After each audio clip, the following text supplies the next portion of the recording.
Makarwe, ukabva waita seko pedu pai? Zvekuti odo apa. Bo mudhara, ko wazvinzwa here? Ndazvinzwa izvi. Mahwambi murambi mudharazve. Handiti Sibine chaibanda mukadzi wakakomana kaye chakaputikazve. Usadaro wangu, ko hanzi ifuti? Aizve, hanzi Katoki yakarohwa nemuzhezve. Apa hanzi madhokita ese akatomudza kuti mahwani.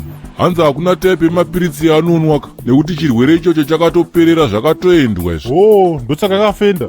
Kwenye mvudzi wangu kuti ko Simba anokwana papi?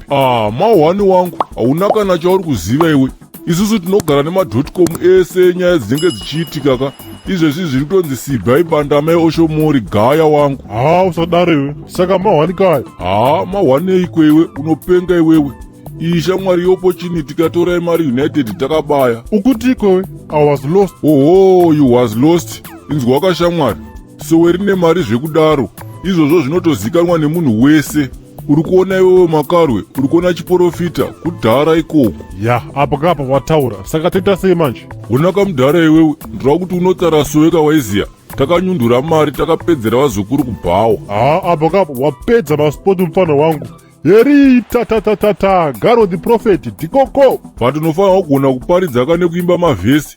Unombori ne1 here kana raunogona kuimba? Uya anorwara. Saka kuti nini anogona kuimba here nini? Imba katinzwe. Reza waya. Ndatoimba so. Asi Sibine chimbondinyepa iwewe. Mburugwa mako munoita kuswinya here. Muno mapomo mere kuti wakareka kunyopora munoswinyiwa. Nozvese zvandakakuitirawo neshuwa tungandidai iwewe. Wangu. Sorry. Zvakangoitika nemistake. Mistake nai. Kabodzi ndaizwa. Kuteka 9. Une shuwa here iwewe. Sorry mudhara wangu. Ndiri kuda kutoti nditokuripe ka. I'm very sorry nezvakaitika wangu. Ndakakanganisa zvikurusa. Yeno iwe. Nyangwa wakaripa, nyangwa wakatodini. Ndidori basa nazvo baini. Ndini chire ndakanyoporiwa. Ndine urombo kanisa mutoko. Zvinoitika izvi. Sorry wangu. Unogona hako kundirowa ukandiuraya ka. But hazvife zvakachinja anything. Waibata? Wakadzi wangu ndowada zvakadaro. Usiyane nawo kubva nyasi uno.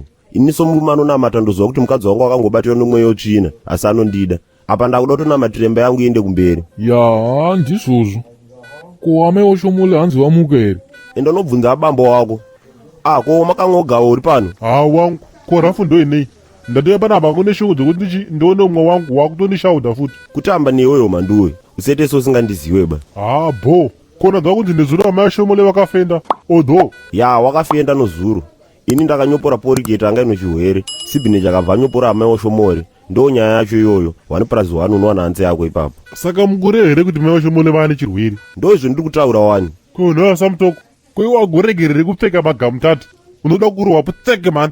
Abambo wangu iwe. Iwa wadziwa neko ndiwo wakanyoporiwa chere. Saka mutora kuti ndani chirwere? Chibange chinyori. Kuti shiri inozongofa inaro chete inozongofa siya ichipaparika idzungu inozongofa asi pakupedzisira aiburuke inozongofa.